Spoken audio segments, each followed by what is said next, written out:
Nous retrouvons Bernard Bajolet quelque part chez lui en Haute-Saône.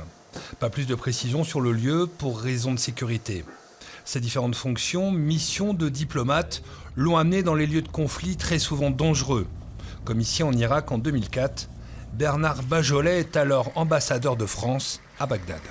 L'Irak a été aussi une période extrêmement dense, intense, parce qu'on était dans un basculement.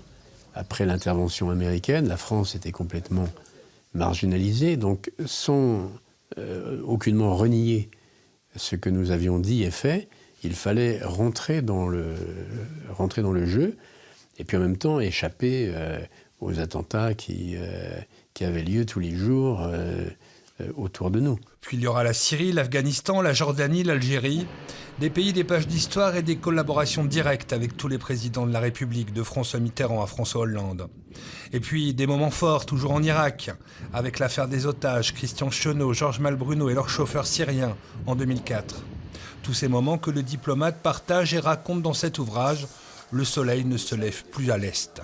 Au départ, je n'imaginais rien de précis. Je me voyais plutôt faire un parcours classique, aller de grands postes en dossier stratégique ou européen, puis j'ai fait tout autre chose.